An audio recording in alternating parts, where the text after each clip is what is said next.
Excuse me guys for 1 minute, I'm just making cups of tea. You're such a... Good morning guys, welcome to today's vlog. Today I thought we'd do a Q&A, mix it up a little bit, give a bit of different content. I asked on my Instagram yesterday, ask us some juices. I'm not gonna lie, there weren't many juices. There weren't many juicy ones, but there were some cool questions, some good ones to answer, some informative ones as well. So I've screenshot some of them. I didn't manage to go through all of the questions because there was a lot to go through, but I did screenshot as many as I could. And the way that me and Chris talk, we'll probably be here all day. So we're just gonna get straight into it. First question, I have a last minute C-section booked. Any advice with how to prepare yourself mentally? I actually didn't know this until recently, but a cesarean section is the most common major surgery performed in the whole world. I didn't know that until recently, but it's the most common in the world. So full of facts, I love it, that's why I love you. I thought that was really cool. So obviously this is something that happens a lot every single day, and I think that's a good way to look at it actually. Do you? Something that's performed every day. I think that definitely made me feel better. I think if it was some like new surgery or a surgery that was rare, I'd feel more nervous. Oh, yeah. But knowing that it was the most common performed in the whole world definitely made me feel better.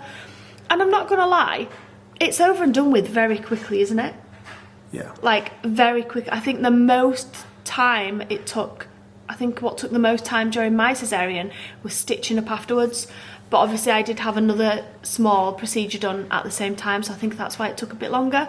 But honestly, you'll be surprised at how quickly it goes. So massive good luck. And it's magical as well. It's like... It is, yeah, it really is. It was such a nice experience. Our plumber was round here yesterday actually, and he's such a nice guy. He's a mate, he's not just a plumber, he's a mate. He's one of Chris's friends. And he's a really nice guy.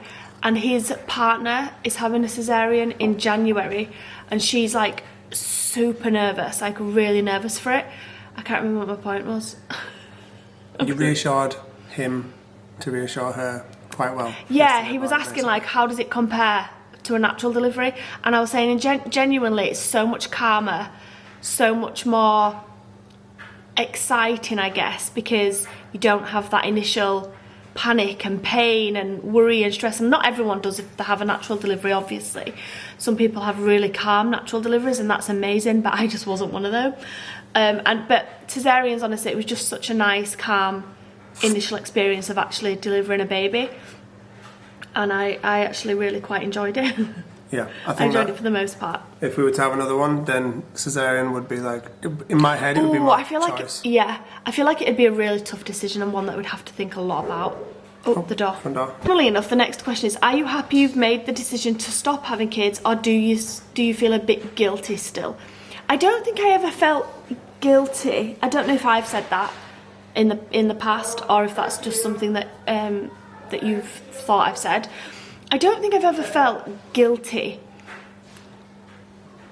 I just kind of felt pressured into doing something that I didn't necessarily think properly about.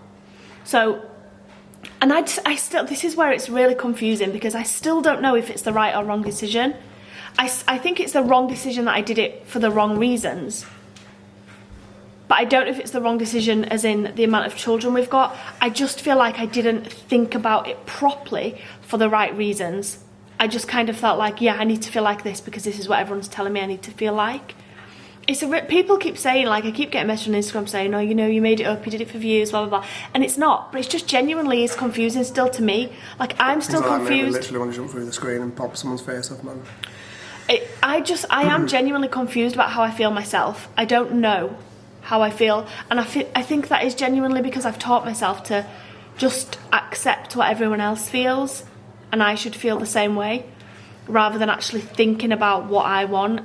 And I don't really know what I want, to be honest. I don't know if I don't know if, like, in that first week I was desperate to be pregnant again, and I think that was partly my hormones, but also partly because I did something to my body that wasn't just for myself, and I didn't really think about it for myself. I was thinking about it for other people. So I feel like I don't really know what I want. I'm still working through them feelings, them emotions and things like that. But I feel like, I don't know. I feel it's hard to explain. Yeah. I feel like I said, me and Sarah, both of our decisions as far as like the tube tying thing went were solely based on other people's opinions of us.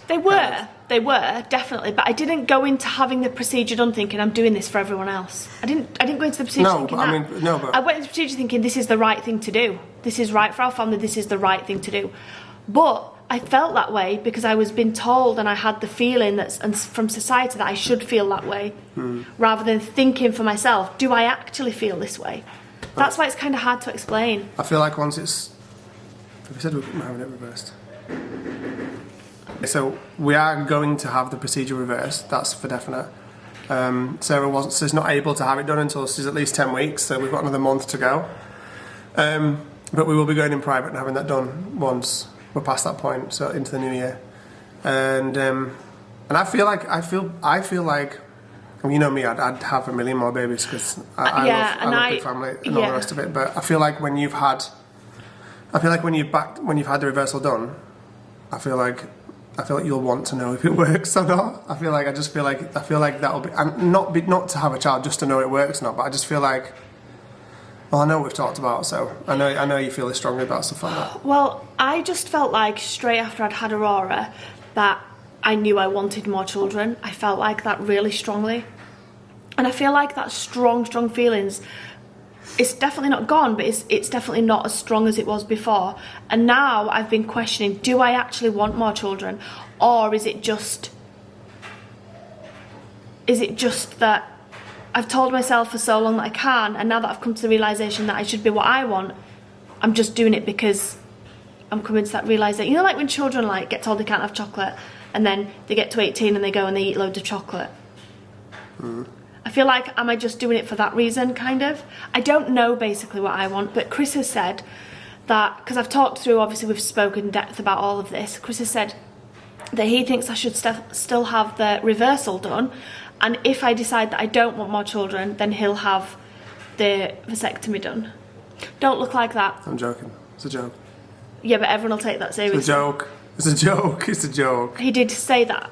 Yeah, because I just don't know. I feel like a reversal might not heal like I'm damaged or anything like that, but just, I don't know, reverse some of the feelings that I feel. It's not a nice feeling. I don't know if anyone else has been in the same... In fact, I know some of you have been in the same situation because you've messaged me about it. But it's not a nice feeling knowing that you've done something to your own body to please other people. And that there's... You know, it's not just like I dyed my hair, but or like Chris really wanted me to cut my hair into a bob, so I cut it into a bob. But it's going to grow back, so it's fine. It's not like that. It's like a really gut-wrenching feeling that I've done something to my body and I've changed it in such a drastic way and I've taken away part of me. And I don't really know if it's... and it's not necessarily what I wanted to do. But then again, at the time, I did feel like I wanted to do it. But I feel like I wanted to do it for the wrong reasons. That's what I mean. Anyway, it's really complex. Really, it's not as straightforward as you know, I did it and now I've changed my mind. It's not as straightforward as that. There's loads of in-depth different feelings and reasons and things like that, and it's really hard to try and explain all of those when I don't really understand them myself right now. So I said to Sarah that whether we have more kids or not, I feel like Sarah needed to go on this journey of doing this because she was so convinced, and I was convinced it was. I mean, yeah, you were as well.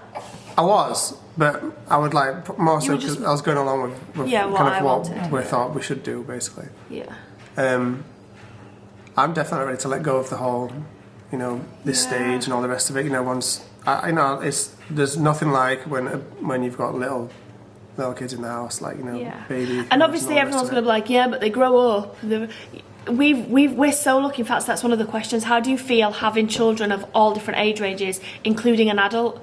It's not like I sometimes feel like you come across wrong when you say things like that, and I know you don't mean it, but I feel like it might be portrayed in a different way because you're like, oh, I love babyhood, and everyone's like, well, what about I don't mean toddlerhood, or Jason's age, or Isla's age, or Esmés' age? What about all that? Sometimes I feel like you don't explain that very well. There's magic with every age. There's magic with every age, but you can't be the magic of You know, you're 0 to 4, 5, 6 year old kind of thing. You know, when everything is completely brand new and innocent, and I know some the people magic. I know some people that want to get past that stage because it's a difficult stage in life as well. You know, newborn. I'm on a group where there's so many people saying, "Oh my gosh, I hate the newborn stage. I love my baby, but I just hate this stage of life. I like it when they get to like 4 and 5 and can start doing things for themselves," and that's absolutely fine. There's nothing wrong with feeling that way. But I love the chaos of all of it. I love the chaos of the newborn stage. I love the chaos of Mila's age most of the time. The thing is as well that I think is that I know how strongly you desperately wanted to be pregnant again when Aurora was first here, you know, 5 weeks ago. Yeah.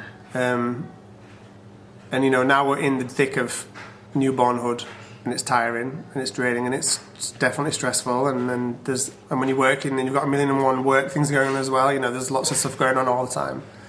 You're not going to know whether whether you want another baby or not until that stage has passed. Yeah. And she's a bit older and you feel ready to embark on doing that again. Because right now you wouldn't want to have another baby right now.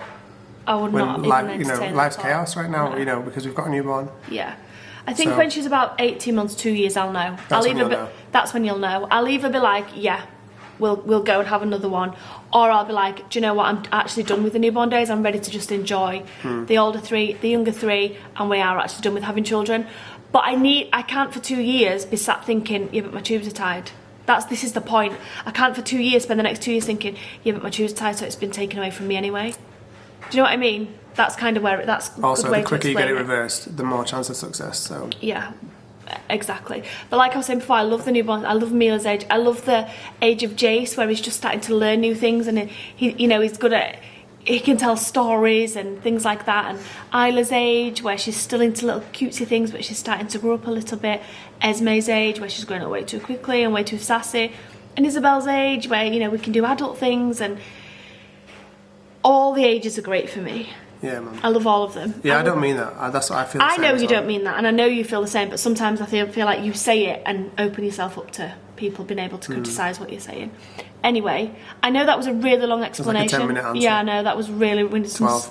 Yeah, we need to chill. But I feel like that really needed explaining properly because I don't feel like I've explained it properly before. So hopefully. So we're getting the procedure reversed, but we're not sure if we're done with having kids or not yet. Yeah. We'll know when Aurora is a bit older in 18 months or so or something like that. I don't know. Who knows? Who knows? Right.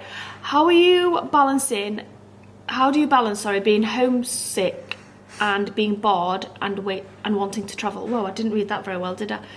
How do you balance being homesick and being bored and wanting to travel? I think we've got that down really well, and I feel like we're really lucky because I do get homesick when we're on long van trips right at the end of the trip. So after about 6, 7, 8 weeks-ish, I start missing home, and then we get to come home. And home feels amazing and brand new and all exciting because it's all so spacious and feels luxury and it's amazing. And then by the time I start getting bored at home, we have to travel again. Yeah, so I feel like we've got a really good balance. This year. There's already questions about that. We'll just leave that first. Alright, cool. Okay, I'm an early years team leader. You are doing a great job with your 2 littles and a great mum in general. Thank you so much. That's come from somebody called Ella. Honestly, it's one of the biggest compliments ever when someone comments on your parenting I get so many lovely messages like this, and it always makes me feel so happy. And I especially love it when it comes from people like midwives or health visitors or teachers and things like that. Professionals that work with kids, basically. Yeah, because sometimes as a parent, even though you're trying your best, sometimes you question things like, am I doing enough? Or is thoughts that shouldn't ever enter your head, like are they it's gone cold. It's okay, I'll go in a second. Are they up to where they should be? And with children there is no they should be here by this age.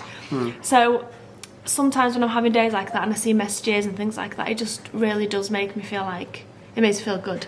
So thank you so much. What would you buy fussy parents for Christmas? Help, I hope you're doing well. Now, I did screenshot this one. I weren't going to screenshot message presents ones because we did get quite a lot of messages for that. But because this one is fussy parents, I'm just going to say now. Fussy parents for Christmas. Yeah, so the parents that are fussy to buy for, how hard to buy for. Don't buy them out. Happy Christmas. That's it. Done. Give them a cracker and that. Sorted. Happy Christmas. I would say give them a meal voucher for like a meal at their favourite restaurant with you. McDonald's. Or, babe, buy them. Stop.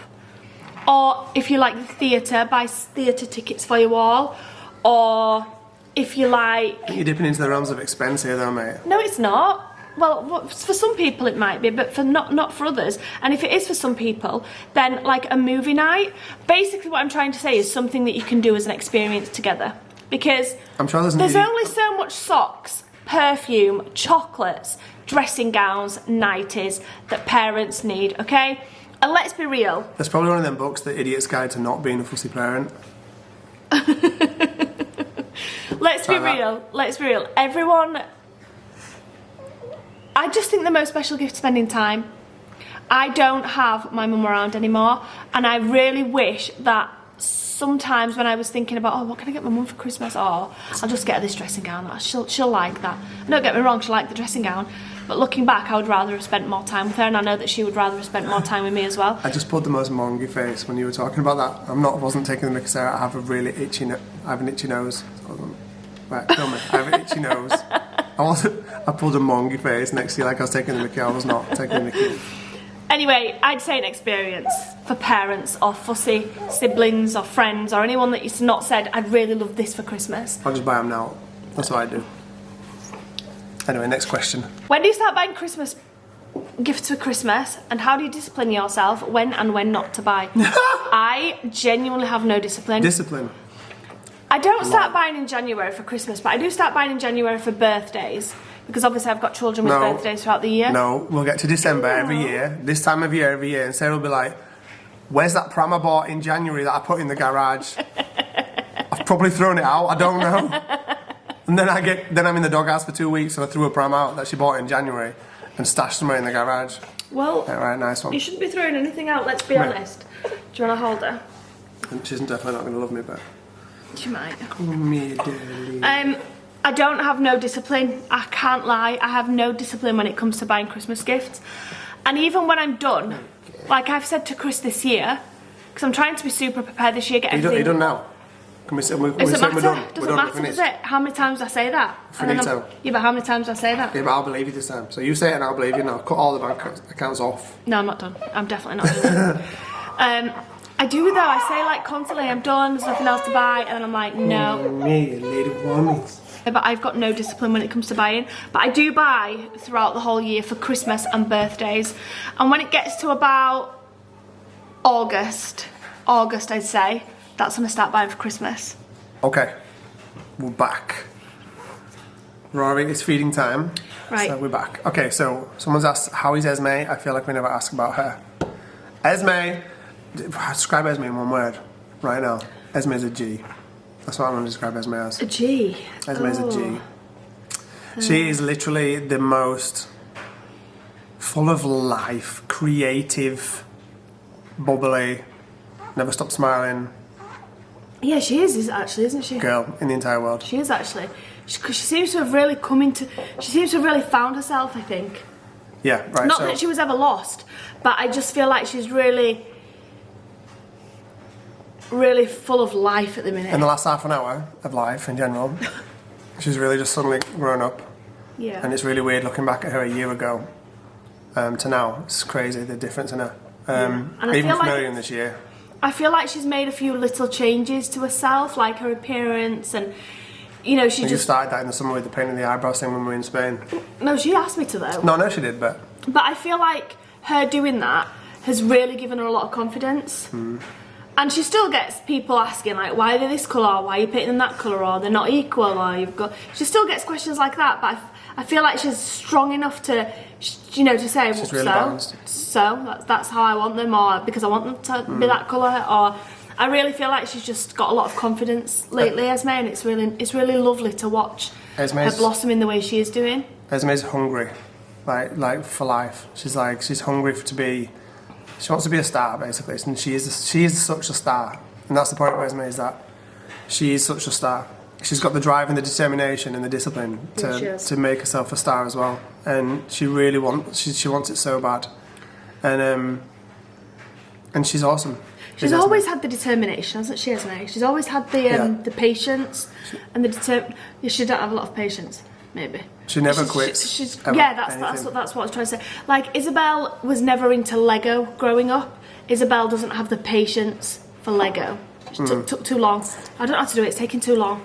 Whereas Esmé would sit there for hours until she got it right. Yeah, she would. They're different like that. And I'm not saying Isabel's bad for that. She just has different qualities to Esmé. But one of Esmé's that we always said is, I always go back to that Lego because she loved Lego sets, because she really had the patience to just sit and build. And that was different for me because obviously we had Isabel first, and Isabel never had the patience for that, so Isabel never really got into Lego. And Esmé did, but yeah, Esmé's awesome. Great. To sit and talk to Esmé, you couldn't fail to love her, basically. Yeah. I think that's the best way to describe Esmé. And I know I'm biased because she's my daughter, but it's the truth. She is. I know everyone says it. When they meet her in person or whatever, she's awesome. So, and she's doing great, really good. This is a good question. If your house was rented, I don't really think that makes a difference if your house is rented or bought. If your house is rented, would you make your girls pay rent and for food, etc. when they're 18? No.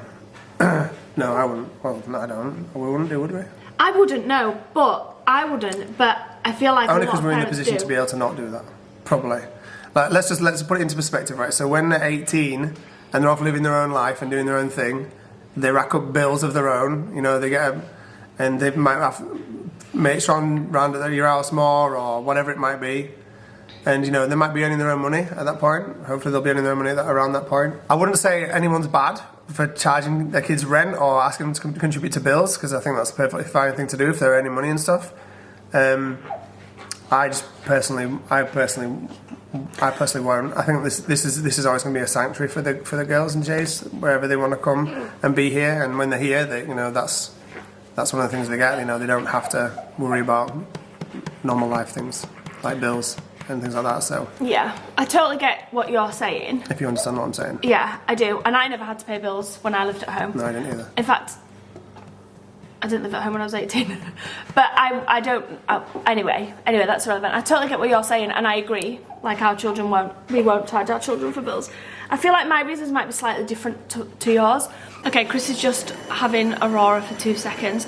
But I wouldn't charge the girls' rent for the house, but I feel like my reasons are different from Chris's reasons, so I just wanted to explain mine. And I also just want to say as well that I know that a lot of parents don't charge their children rent because they need the money, because I know Chris said we're in a position not to need their money, but I know that some parents don't do that. They charge their children rent and then they'll put it to one side and maybe give it back to them when they're a bit older for like a deposit on a house or towards the deposit on a house, driving lessons, car, etc, etc. So I know some people don't only charge rent because they need the money. For us though, the reason I wouldn't charge the girls rent is because although we don't rely on YouTube now to pay like our bills and things like that, we wouldn't be in this position if YouTube was the base on what enabled us to live the life we do now. So we were able to start a YouTube channel and build that up and branch out and create different businesses alongside that. But the basis of all those amazing other things that we've got going on is still YouTube. And I feel like the girls were part of that. And so the girls are part of the reason we have what we've got now. Obviously, they don't get pressured into filming vlogs for us for content on YouTube, and they don't edit the vlogs or anything like that, but they are still part of the channel. So I feel like because of that, they've already contributed so much. Does that make sense? I'm trying to talk to you guys and talk to Chris at the same time. But that's the reason I wouldn't charge them rent. I feel like we're already in this amazing position that we're in now because of them, as well as obviously what me and Chris do for this channel. So that's just the reason that I wouldn't charge them. Next question. Okay, one question was, do the girls want a big family when they get older? Esmé, I don't think. She might, who knows, she might surprise me, but right now she's like, no, I don't want a big family. And the only reason I don't want a big family is because I'm absolutely terrified of having morning sickness. So that's her reasoning on not wanting a big family. Obviously, she's not guaranteed to get morning sickness, but I got it so bad that I think, obviously Esmés got a phobia of it as well, so I think that's what's contributing to her being like, I'm just going to adopt and get 6 dogs. Definitely. Isabel said that she definitely wants a big family, but she knows that she doesn't want to start a family, I mean, until she's with the person she wants to marry. I mean, no one sets out anything other than that, right? You don't set out to have children. Well, maybe some people do. Most people don't set out, though, to have children and then have like a broken relationship or anything like that. But Isabel's so sensible when it comes to this subject. It's unreal. I'm not going into any detail or anything like that, but she's really got her head screwed on in more ways than I thought. We often chat about this subject, and she knows what she wants, and I just know that Isabel would never feel pressured or anything to do anything other than what she wants, basically. But she has said that she wants at least 4 children when she's like settled, so that's nice. And I don't know about Isla. Isla's not really spoke about having children, but she's only 11. I think she's probably a bit young to speak about or know about what she wants with things like that. And also, just because obviously Isabel's saying I want at least 4 children, that doesn't necessarily mean she's going to actually have 4 children. No one knows about fertility problems and things like that.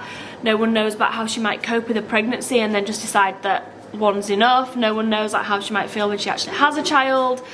So who knows? Like, that's just what they say now, but that could change for either of them in the future. Okay, Rory's asleep, so fingers crossed. She'll probably wake up. She's not on one of us, but that's all good. I'll go get her if she does. Right, do you and Chris ever miss date nights, alone time with you guys? Yeah, definitely. So obviously we do get alone time, not at the minute because we've got a newborn baby, but you know, our kids are very good at going to sleep, and when they go to bed, you know, we have alone time in the evenings and things like that, and you know. We used to. We don't anymore. Yeah. But like as far as going out and things like that, yeah, I definitely miss that. Obviously it's been nice now at times when we've been able to go out in the daytime together, because you know Izzy and Esme are old enough to be responsible here for a bit, and they're like more than happy to do so. So yeah, me and Sarah don't really have anybody that would be kind of on the babysitting roster. So no, for right now, we never have.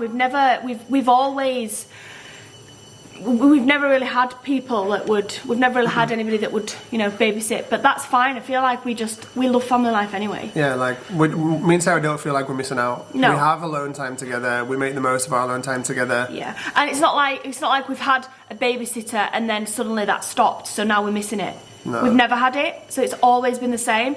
And I also know that when I know how quickly children grow up, and I know that before we know it. All of our little ones now will be grown up, and then the house will be quiet and silent, and me and Chris can have a million date days, date nights, time out on our own without anything to worry about. Yeah. So I feel like right now we're just embracing the fact that we're all together as a family, and we love that anyway. Yeah, for sure. I love the chaos and whatnot. Obviously I love my alone time with my beautiful hot wife. But what are you being bashful for? Yeah. Don't be bashful. But you know, we still get alone time, not with a newborn and stuff like that. But you know, we're not hard done by basically. No. So. And obviously we do get times like when the girls are away with friends and things like that. Like Isabel's away this weekend, for example. But obviously we've still got the 5 other children, so that's not the same. But yeah, it's always been the same. So. We'll have day nights and. And like, you know, we will do, and we don't film stuff like that, but we have, you know, day nights at home. You know, we do have day nights at home. Yeah, we'll watch movies and things like that. So it's nice. You know, we make the most of our time with what we can do, basically. Yeah. This question's also so weird that I've just got this question because her appointment came through this morning. I got a text message which I've actually had to cancel because we're not able to make the appointment, but that will be rescheduled. And it's fine to do that, by the way. Well, it's tough. It's tough. Oh, it's fine, but it's fine, yeah. It's like, can you make this appointment? Let us tick yes or no. If not, we'll call you within 2 days to rearrange the appointment. It's not a big deal. Can we have an update? I love how we feel like we need to specify that. Because you do, because you just get idiots saying, oh, you're putting your daughter's health at risk, da da da. Is anyone else, like, if an appointment comes through, they're like, oh no, I can't make that date. Okay, no worries. But for us, it's like, oh, whoa. But no, it's not a big deal. It's one of those things where it sends you it automatically, and if you can't, then you just let them know and they rearrange.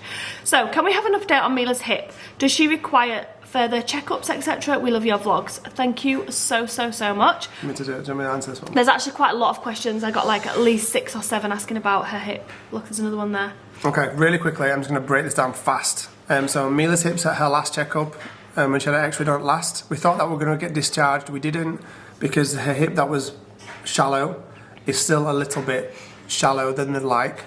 But her other hip is also the same. So basically, your anatomy inside your body can mature at a different rate to your actual age.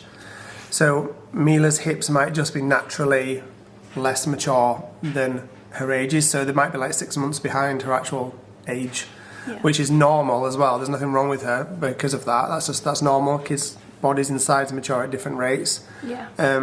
So when we go back to this appointment now, they may discharge her. They may be like, "Oh, they're doing great, it's perfect," or they may want to see her again in another 6 months. And if they do, after 6 months, if it's still shallow, they may want us to have another type of surgery.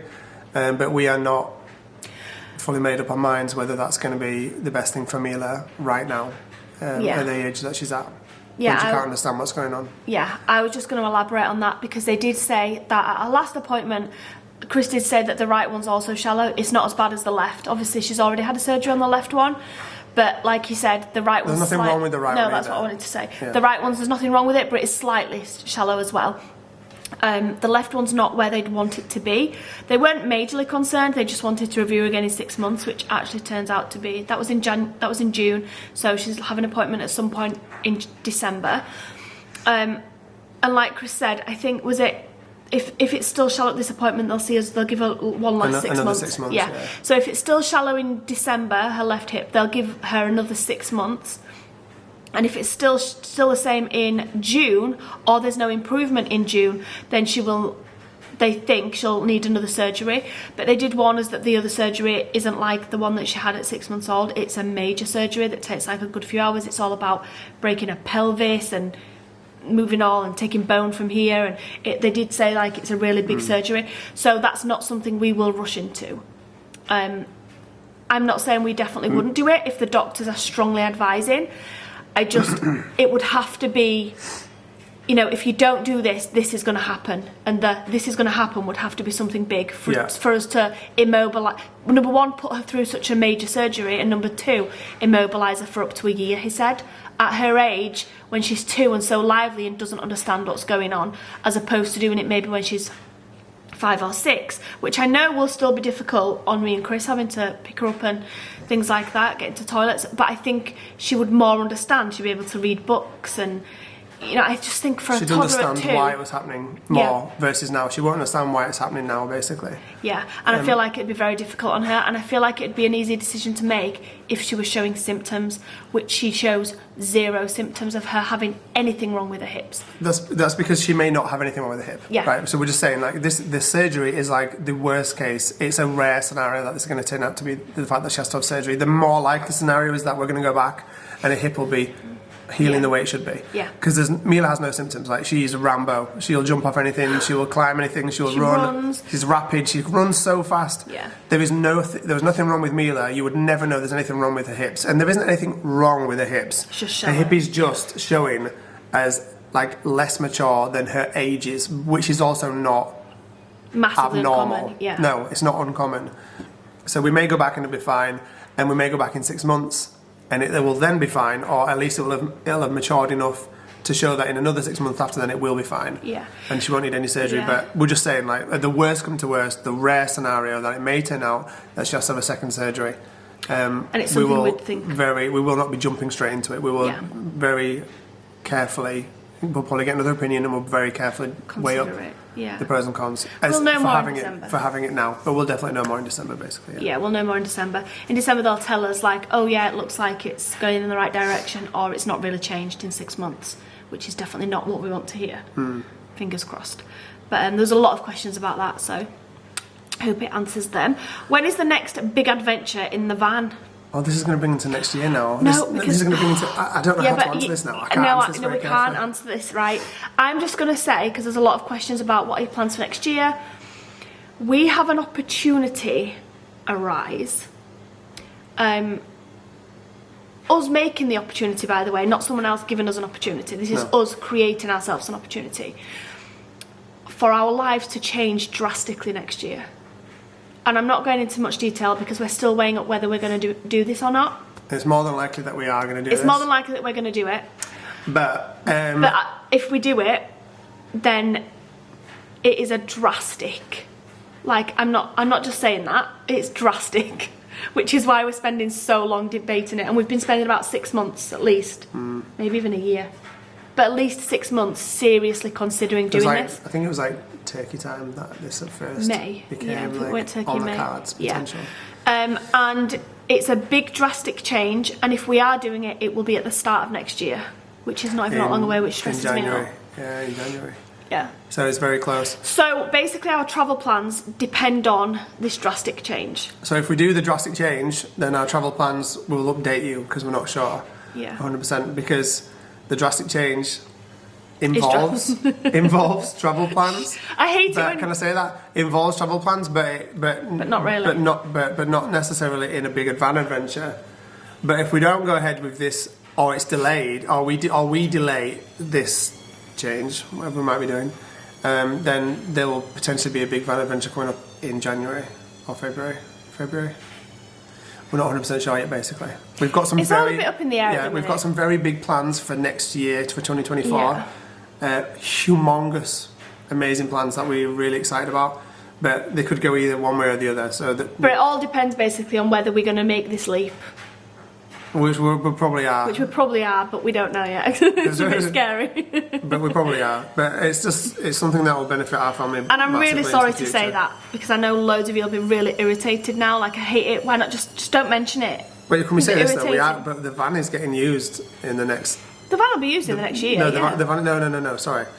No, you can't say anything else. No, I know what you're about to say. I can. No, you cannot. I can. Stop. No, you cannot. All right, the van is going to be used a lot in the next year. Let's just put it. There is going to be van adventures. Yeah. In the next year, a lot. Yeah. We have some very, very massive. Even if we do this huge life-changing thing, right? Then part of that is there's still going to be like a van adventure at Trust, and it's going to be like probably the best thing we've ever done. It's not part of it. No, babe, there will be in that incorporated in that year. Babe. In that. Just stop. Just stop. Right, I'll shut up now. Right. When is Izzy getting her car? I wanted to answer this because I can't cope with some of the messages that I get on this, and Isabel gets on it as well. There's so many people. We got Isabel a car for her 18th birthday. So when I say we promised her that we'd buy her a car for her 18th birthday. So we said we were buying Isabel a car for her 18th birthday. We didn't buy it on her actual birthday because we wanted her to be involved in the process of buying it. It's a big purchase, you know. And Isabel always showed signs of, oh, I can't wait till I can go car shopping. She never like expected us to buy her a car, but she liked the thought of going and choosing her own car. It's always been a fun thing for her to do that she envisioned doing. So that's why we didn't buy her one for her 18th. We haven't actually got round to physically going out car shopping, but we have done quite a bit of car shopping online. Yeah, we've narrowed it down to like what Isabel wants. She knows what she wants, she knows the car she wants, but she hasn't found the one she wants yet. And the only reason that we've not gone and bought one is because she hasn't found the one she wants, and time as well, with obviously having Aurora and being in the edge days of pregnancy, when obviously Isabel's birthday is 2nd of September, Aurora was born in October, so there wasn't like a massive scale, especially because the last few weeks of pregnancy were a bit up in the air with my delivery, etc, etc. So it's going to be a New Year thing basically. The reason I wanted to mention it is because we're not lying. We didn't pretend to buy her a car, because Isabel gets so much saying, I feel so bad for you, your parents said they'll get you a car and they're obviously not.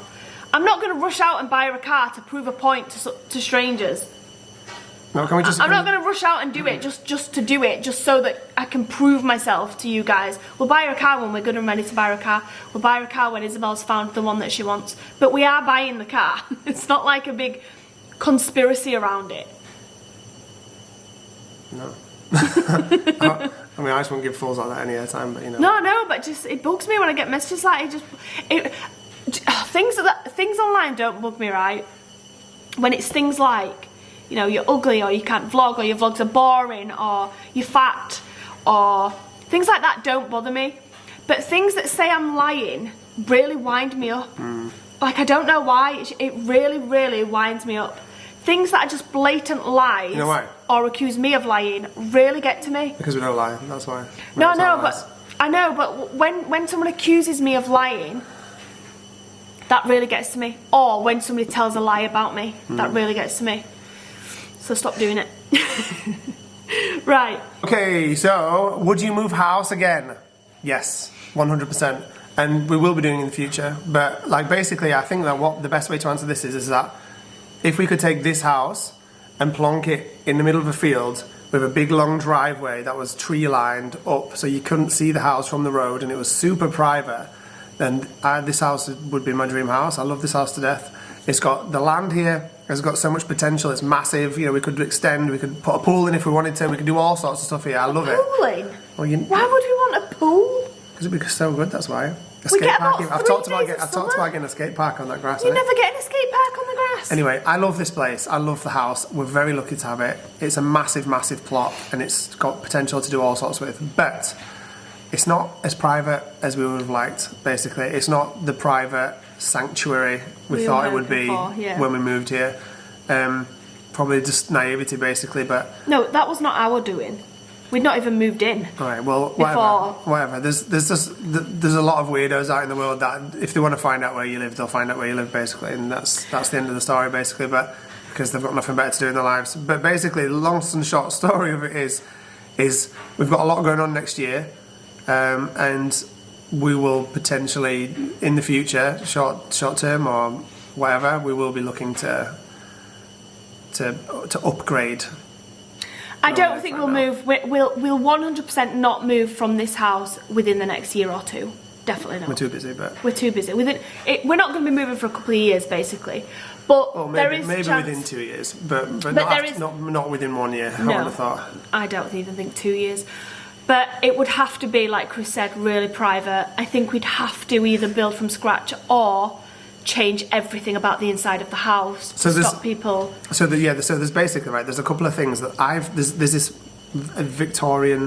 old Victorian hotel that's sort of close to us, and someone's bought that and they've turned it into a house basically, and it's the most stunning Victorian house from the outside. You would never entertain that when we bought this. No, I wouldn't, because I was all about brand new, contemporary, and clean and all the rest of it. And I loved the older style. Yeah.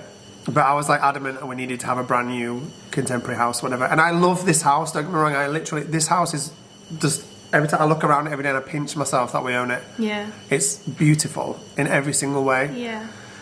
And we live in a lovely area, etc. But it's, I definitely now, if I would move, and we probably will move, but not to necessarily upgrade the house because we love the house, but just to put this house in an upgraded area. Somewhere more not private. Area, but just more private. Somewhere more private. Somewhere alone, basically, like in a field with a big long driveway where no one can find out or know where we live, basically. Yeah. That's what I would love to do. Yeah, I feel like when we moved from our first ever house that we started with YouTube, and then we moved to the first house we ever bought, I feel like that was a huge mistake, and we didn't really realise that at the time, but I remember our management saying, you guys are not going to stay here. It's not private enough, and we were at the time were like, what do you mean? It's fine. Yeah, we didn't get it. We didn't understand it at all. Stuff you learn over time, though. We didn't understand it at all. And then obviously we moved to here, and we thought no, this one's definitely private. And then obviously it's not. So I think we learn a little bit each time. Hopefully the next time we'll do it properly. We'll do it right. I don't necessarily think it's anything we did wrong. You just don't realise like the extent that some people go to. And I feel like when we're saying this, some people might be thinking, who do they think they are? They're not celebrities. It's not that at all. All we genuinely want is just a bit of privacy when we're in our own home. So we want to be able to feel like when we're in our own home, we've got privacy and not people outside the house taking slyly pictures. Outside the house filming through our windows. Like, it's just so weird the lengths that this is the kind of point as well. Like, we live rural. Like, this is not normal. Like, everyday nice people that watch these videos that are doing this. This is like malicious people that do this. Yeah. And I'll just also say we know where excuse me.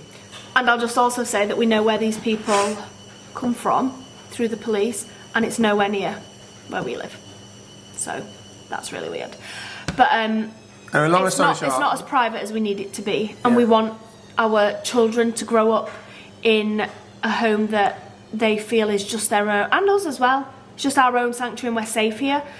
I want to be able to walk out in my Speedos to get my post if I want to. Ew. Do you know what I mean? It doesn't own Speedos. But if I wanted to own Speedos and wear them to walk out to get my mail, I'd like to be able to do that. Aurora. I wouldn't dare do that here. Anyway. There's a lot of homeschooling questions. How many hours do your children spend homeschooling, and how do you know that they are on track? So it's different each day. Some days we'll do 3 or 4 hours, some days we'll do 1 or 2 hours. It's so flexible with homeschooling. I am going to do like a vlog explaining all this because there's so many questions about homeschooling. But yeah, it's really flexible. Some days we do nothing, some days we do 6 hours. It's different every day. As for how do you know they're keeping on track? Okay, Rory's just having a feed. She's definitely not feeling her best today, so she's just been a little bit more fussy than usual, so we're just sorting her out. But I just finished what Sarah was saying. I am just sat here. Sarah's right here, yeah. She just got her boobs out, so she doesn't want to be on camera right now. Okay, so homeschooling, how do the kids stay on track and things like that? Well, our girls have always been, for all the years they've been homeschooled since 2020, they've been in a program, like an online homeschool program. There's a number of them in the UK that are very good, they have tutor-based work done every week, and they have assignments to complete, etc., etc., which are very, very good. They do cost money, but worth it 100% in my opinion. Keeping them on track and monitoring things like that is also done by outside You have to do it once a year. educational governing. What's about Yeah, whatever. that's right. So they're governed once a year basically, and you have to submit like examples of. You don't have to. This is a point I need to make actually. Yeah. You are not obliged to send any work in to any government authority that asks for it when you're homeschooling in the UK. Because it's their private property. It's their private property. You do not have to. They'll ask for it, and they always try it on as well, and they'll ask for it, but you do not have to submit that. However, we have submitted work of our girls every year, and then sorry, go on. No, I was going to say they want to know. They always just ask what have they done in the last year, and what are your plans for the next year. Yeah. And then they'll even say that's insufficient, and then you'll need monitoring again in 6 months, or they say that's sufficient, and they don't monitor you again for the next year. Yeah. So our girls have always been signed off every year, so without question. So that's basically how you are monitored when you homeschool. And once a year, you're asked to kind of like show what you've been doing, basically, or tell what you've been doing. And sometimes they'll ask for examples of work and things like that. But there's lots of grey areas around what you have to provide and what you don't have to provide. They'll always try it on, in my experience anyway, to try and ask you to submit things like work and stuff. But you don't have to do that. It's down to the individual parent and whether they want to or feel it is necessary. As for them keeping on track, I think it's important to remember that all children develop at different stages and times. Oh, well done, babe. So, see, we're just in sync, mate. That's exactly so keep it on track. There's no such thing really as keeping on track, right? So that's the point of being out of the main school system. The main school system is too generalised, and some kids suffer because of that, because they're not at the right level they should be at. It's all and kids shouldn't be put into pools like that, because that's what leads to low self-esteem, underachievement, and kids feeling they're worthless when actually no, they're not. They just develop at a different stage to bob down the road. Or they excel more in one subject and not another. That doesn't mean that they're failing. Exactly. See, the school system will teach you that you're failing when you're not like that, when in fact you're not. You're just at a different level than somebody else. Yeah. That's it. So that is one of the reasons why my kids will never ever go back into the school system. So moving on. This is funny. Do we have a cleaner? Yes, we do. What's his name?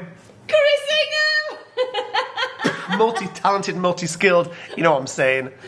Me, yeah. I've said to Sarah so many times I would love to have a cleaner. This house is big enough to have a cleaner, and I would love to have a cleaner, but I could not have someone in my home. So I won't do it. I can't. But I've got you. Why would I need to pay someone? Because I hate cleaning. No, but the point is, it's not actually that. The reason is that I couldn't have someone in my home touching and moving around my things. I'd feel too self-conscious about it.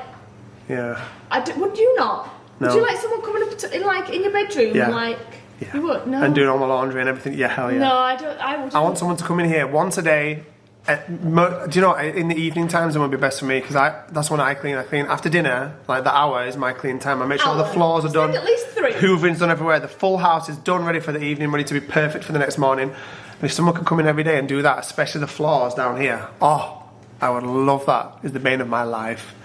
But right now, no, we don't have a cleaner. Okay, does Isabel plan on moving out anytime soon? No, that photo will be here when she's 40, that is a fact. She actually said, do you remember when she was about 16? Are you expected to move out when you're 18? Yeah, she's like of course you don't. Genuinely worried that she had to leave when she's 18. Isabel will 100%, we both feel so lucky that, let's just say, like, Isabel is the most mature, sensible, grounded, all-round epic person that you could ever meet. But she's also a homebird, and she loves being at home with mum and dad, and she loves living in a bedroom with all the home comforts and all the rest of it. And she will never, it will be a long time before she wants to move out, for definite, I know for a fact.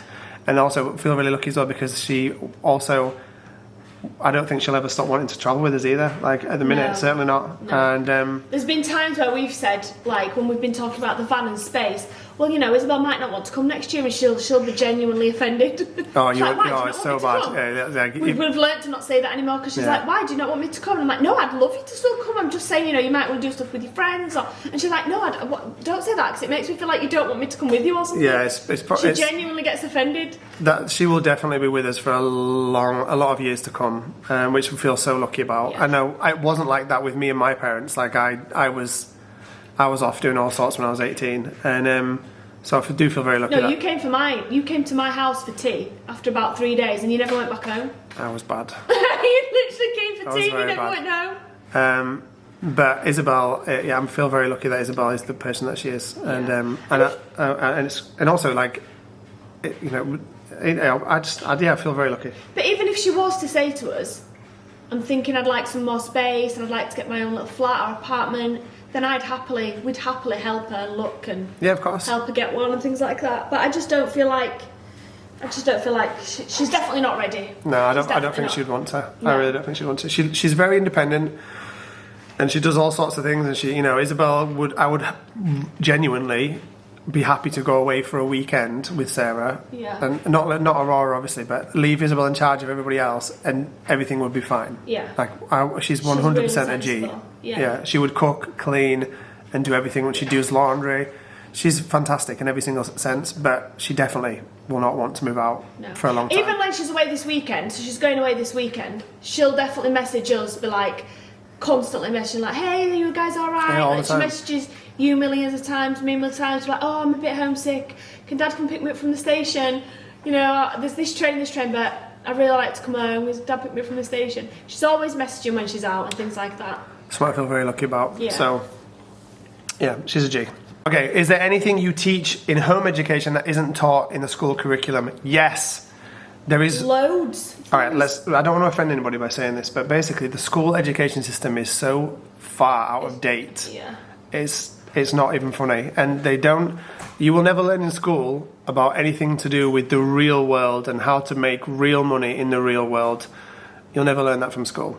You'll be taught about how to go down the route that everybody else for generations has gone down, you know, school, college, university, be a doctor, be a lawyer, and they're fantastic professions. Best case scenario. At best case scenario, doctor and lawyer, that's like the top echelon you can reach. But then they're fantastic career paths. I'm not knocking that whatsoever. Or any other career path. Or any other career path. No, this one thing that some people come at me for when I'm saying stuff like escape the matrix and all the rest of it. Yeah, right, for people that want to do that, but there's also nothing wrong with people living aspiring 9 to 5 and loving that sort of lifestyle. I loved it for many, many years, but I saw a different way of life, and now I can't go back. So, and I won't ever go back. I'll never want to go back, but there's nothing wrong with living a 9 to 5 life either, whatsoever. There's nothing wrong with not having endless riches and all the rest of it. You know, that's not what life's about. Life's about being rich in experiences and in the love and the people that you have around you. That's what life's about. It's not about being rich in your bank account. The only thing that being rich in your bank account does is give you more time to have those rich experiences in life and with people around you. Yeah. That's all money gives you, right? Who cares whether you've got 20 million or 20 pence in your bank account, right? It doesn't matter. If you're having rich experiences in your life the way you want it to go, then you're a millionaire, right? That's how it is. But school will not teach you about, let's just say, for instance, how to become a millionaire. It won't. And it won't teach you how to make money in the modern world, the modern online world, the modern world we live in with AI these days. School will never teach you that because it's a system that's set up in a different way, you know. It's a system that was set up centuries ago. And it won't change because it benefits the people higher in charge too much to change it. So it's never going to change. So we teach things that are outside of the box, ways to make money. We teach things about, let's just say things like mortgages and buying houses, things you'll never learn in school about how to taxes and things like that. Yeah, and everything to do with business that you won't find in a business studies class. Basically, you know, real life business about how it works, how money works, how money flows, and the benefits of doing this and that, and blah blah blah. So lots of stuff to do with that, and also social things that you won't ever find in school, like.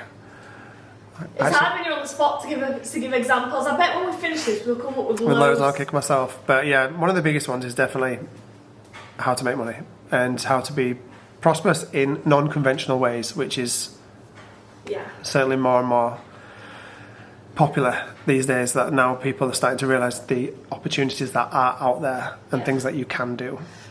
I do just want to add as well that me and Sarah don't push our kids down one particular path or another. I personally don't think Isabel will go down that path.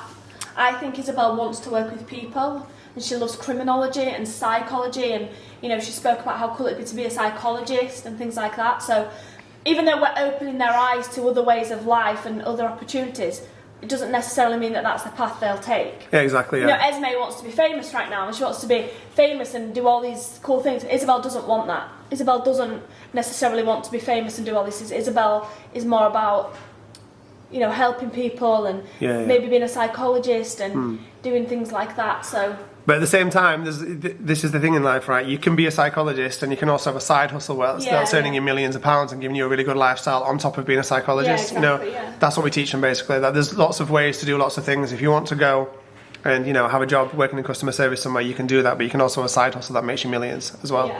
And I think it's important as well, actually, just to point out, to know that, you know, there is ways to do. You don't have to do one thing. So you don't have to be like, I'm gonna work in customer service, or I'm gonna work in a supermarket, for example. But that's all I want to do. I don't want to do anything else. If that is all you want to do, that's fine.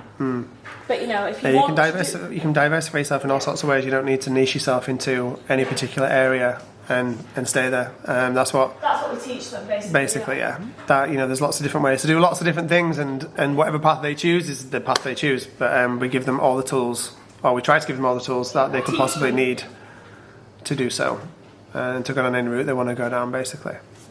Okay, so do you feel pressured around Christmas time to have the perfect Christmas because you're YouTubers? No, never. Our Christmases has never been any different. So like this is one thing that kind of like sometimes, again, you know, when Sarah says that she annoys her when she gets called a liar, like this is one thing that this question doesn't annoy me, but when people presume that like we act up or we do things differently because we're YouTubers, and we don't. Our lives have always been the way they are now. Birthdays, Christmases, holidays, they've all been the same. Yes, they might be a bit more extravagant now because we earn, you know, more money than we did back when. Holidays are more extravagant. Christmases are not. No, they're not the same actually, because that's the thing, is that most people that watch these videos now joined us in 2016 at Christmas when our video went viral and got like tens of millions of views.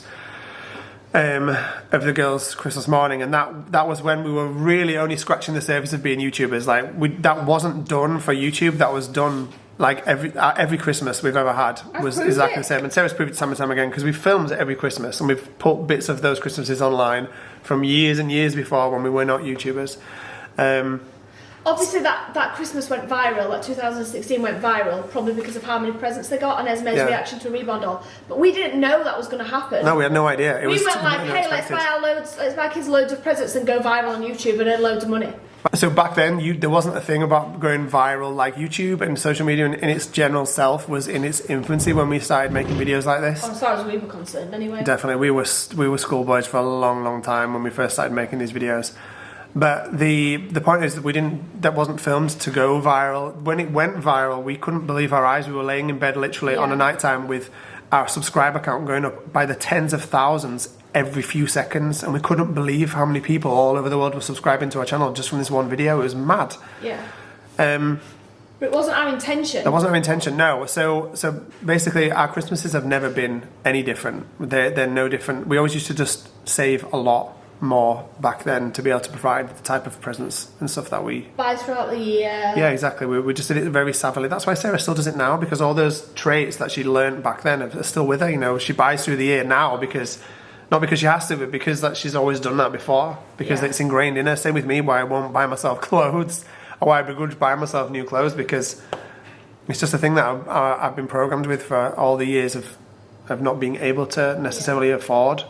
Yeah. Stuff so like that. We basically don't do anything different for Christmas just because we're YouTubers.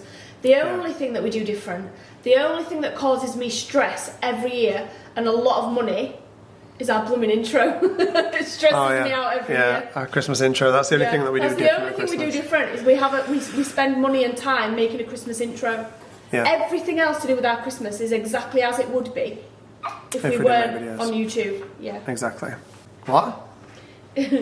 Is Chris Esmés dad?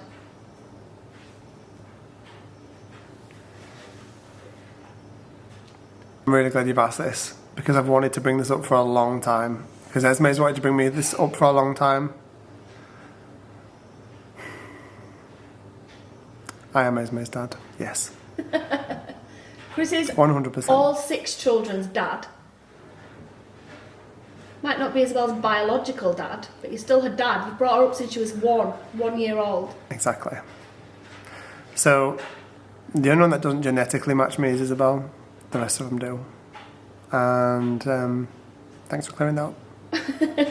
Will you be vlogging every day in Vlogmas, or only 6 days a week like you do now? We decided only to do this year, because we're so busy, 2 days a week. We're going to film Saturday. We're going to upload on Saturdays and Sundays throughout the whole of December. That's it, because we're so busy this December. And we thought it would just be taking way too much time for having to film vlogs every day for you guys, which I just really can't be arsed with. You genuinely can't film without me sat at the side of you reining you in. We're uploading 7 days a week, man. 7 full days. No taking a day off in Vlogmas, man. No Mondays off. We're uploading every single Monday, as well as every Tuesday, Wednesday, Thursday, Friday and Saturday. There'll be a vlog on Monday? No, there will, to be fair, yeah, we are. We're doing like throwback cool videos and stuff like that on Monday. So we're still uploading on Monday. But through Vlogmas, the dailies will just continue to roll out like this. Boom. Every single day. Weekends. We're no amateurs here. Hey babe, do you suffer with obsessive compulsive disorder because you're always cleaning or buying new machines? No. Yeah, you do. No, right, okay, let me answer this real quick. Cleaning. Right, I don't... Right, how can I answer this best way? Right, when I was younger, yes, I had OCD, and I had a hard time with OCD when I was in my late teens, right? For sure. But I wouldn't say I've got obsessive compulsive disorder. I don't ever have compulsions to, like, switch on a light switch a million times or something bad's going to happen, or... I don't ever, I don't ever have, like...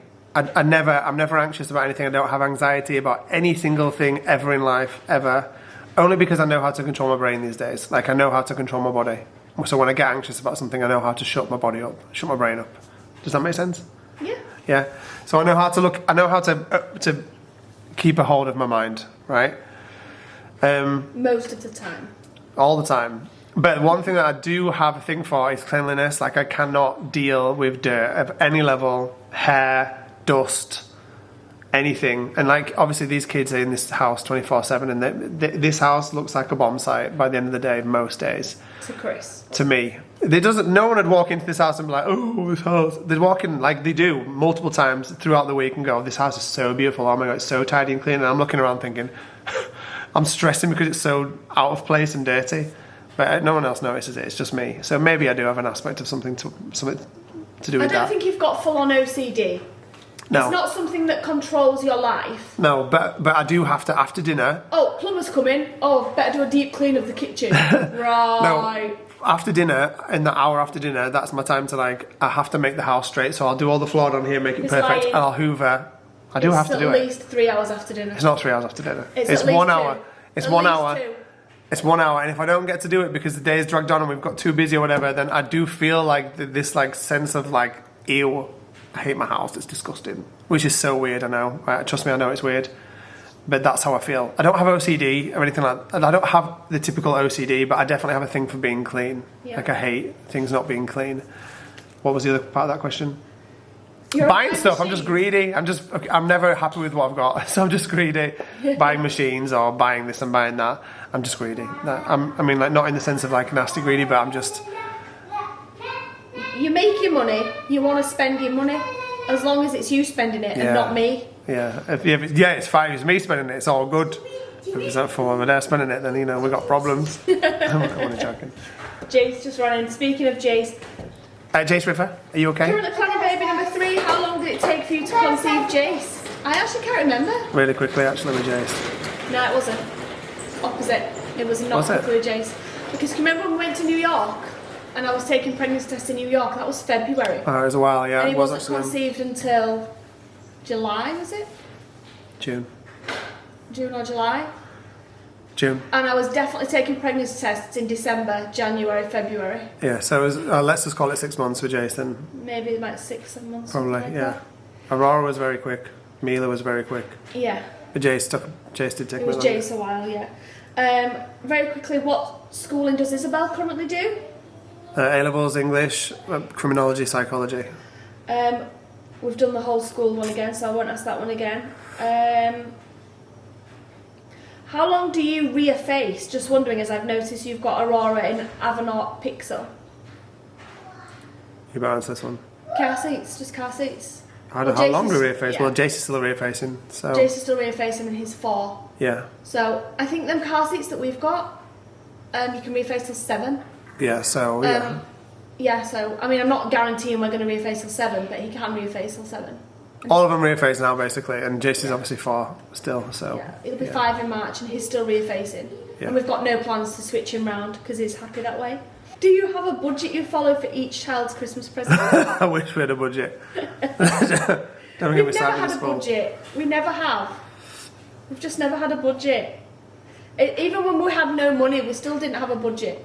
And we never ever buy the kids the same.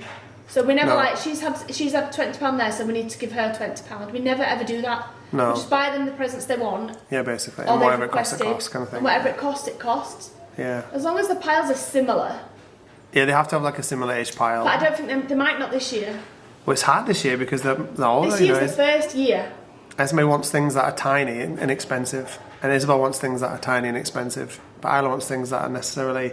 So I still want some toys. Yeah. So Isla's different. Anyway, but that's fine. Whatever it is. But this year's been the first year where it's been harder to buy for Christmas than usual. I don't think it's been harder to buy. It's just been more expensive. Yeah, Esme. Okay, she's back. I'm back.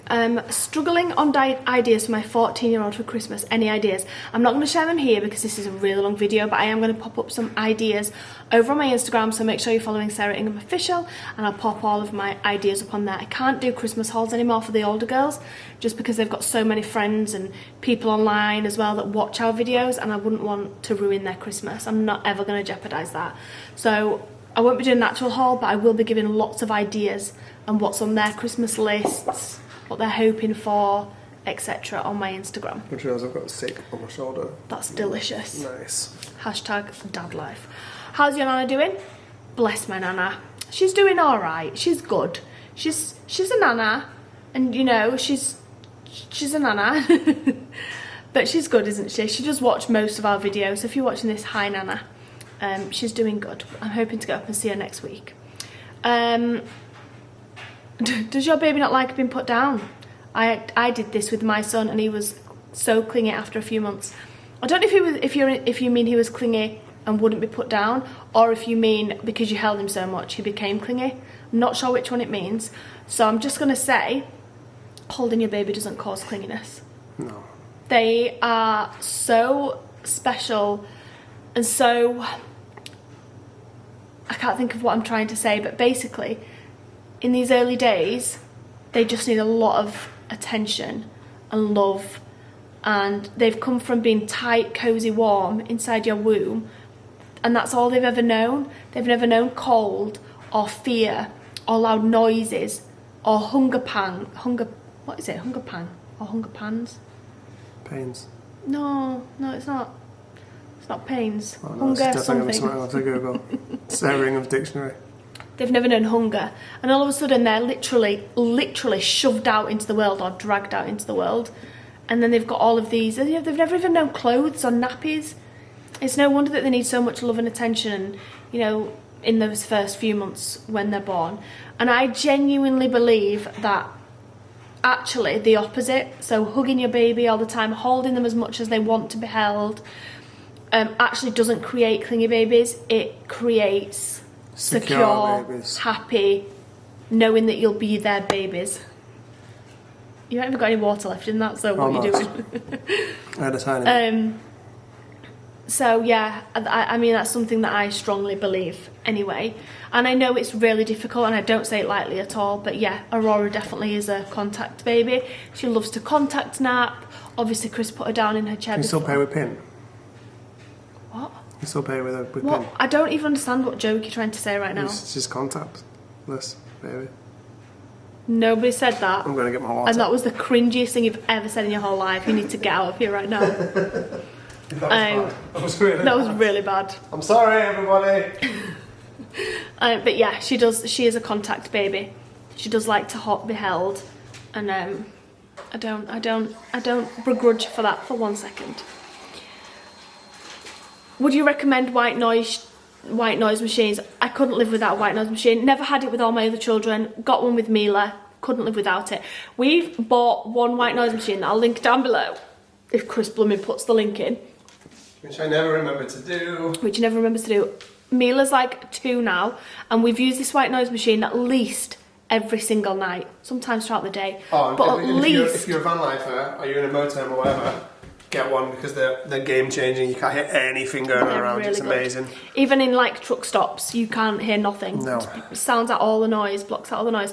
But we've used Mila's at least every single night for over 2 years now, and it's still like brand new.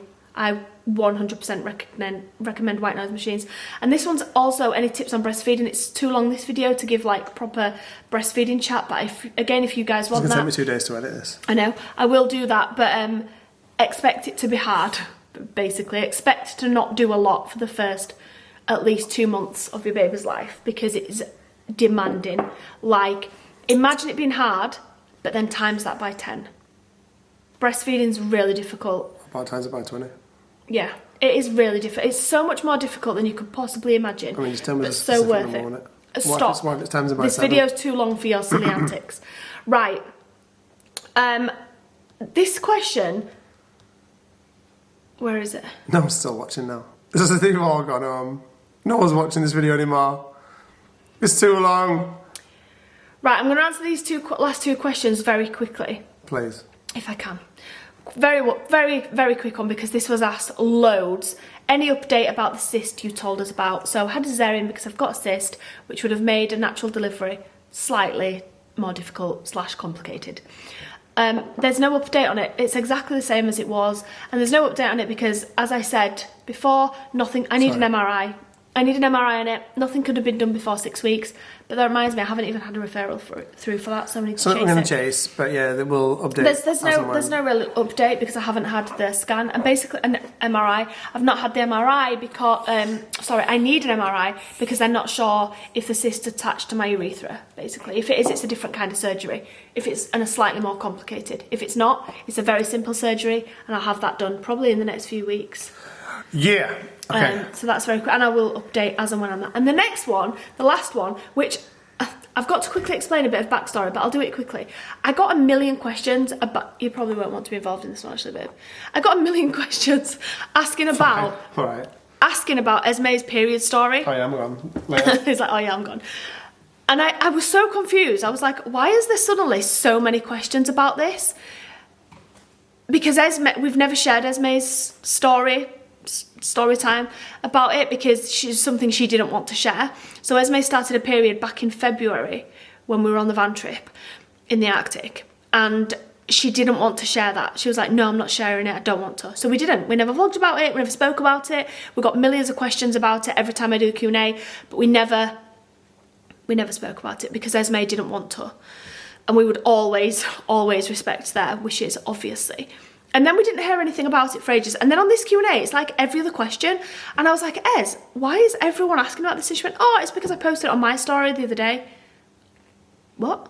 So, oh, someone asked about it the other day, so I just gave them advice or something, whatever she said. And I was like, oh, are you okay me mentioning it then?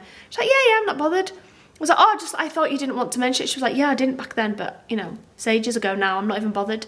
So, yeah, it's fine. So, basically, there is no story, really, apart from the fact that Esmés already shared on her own Instagram. She started a period in February, and I have checked with Esmé before I'm sharing this. And it was the day... Bless her. It was the day we went on our jet skiing trip. So I think it's like the best day I've ever had of my life on YouTube, and it was genuinely one of my favourite days I've ever had. We did a big jet skiing day, and we went into this little cabin and made tea and lunch around this little campfire. It was just the best. Oh, let's go back there right now. Wasn't it good? Oh, but that morning... Esmé, we'd literally just got out of the car and we were walking into the office to put our gear on, our snow gear that were hired as part of the trip. And Esmé literally just burst out crying, and she was like, "It's my period." She obviously told me straight away, but she did cry, bless her. And that's it. That's the story. I was like, "Don't worry, it's absolutely fine." And Isabel was like, "Esmé, don't worry. Look, I've got some products that you can use. Here's come back into the van." And that was it. There was no big story about it, and then she was absolutely fine, and she's not suffered with them at all. She's not suffered with pain or anything like that, and that's it basically. And we just didn't share about it at the time, just because, you know, it's obviously a personal thing. And I remember Isabel did do a video because she got a lot of questions asking her if she would, and she was happy to do that. She was like, yeah, I can do that, it's not a big deal, it's normal. Esmé was a little bit different. She was like, I don't want you to mention this on the vlogs, I don't want to do a story time about it, and we obviously respected that. So that's the only reason we haven't. It's not a big deal, it's normal life. But yeah, I was wondering why I had so many questions about it, and it turns out it's because Esmé had posted about it on her own Instagram. Anyway, I'm ending this vlog. I can't believe how long it's going to be. Like, this is going to be the longest Q&A we've ever done. I don't know if it feels longer just because Aurora was fussy, so we had to keep stopping and starting halfway through. But I genuinely think it's just a really long vlog. Really long, chatty vlog. But I hope you all enjoyed it. Something a little bit different. Tomorrow, we're actually going to Birmingham. I can't wait. We're going to be staying over for a few nights, which is going to be so much fun. I can't wait. So I hope you guys will come back tomorrow and see what we get up to in Birmingham at 5 p.m. No, that doesn't make sense. I'll see you all back here tomorrow at 5 p.m. Good night, guys. Mwah. Isla's just come in. She's like, Mummy, I was just in the living room listening to you doing your Q&A, and I just have to point out that you keep saying jet ski, not snowmobile. I was like, I don't think we did a jet ski on a frozen lake. Yeah, apologies for that, guys. We definitely didn't do a jet ski on a frozen lake. We did snowmobiling, and that's what I meant.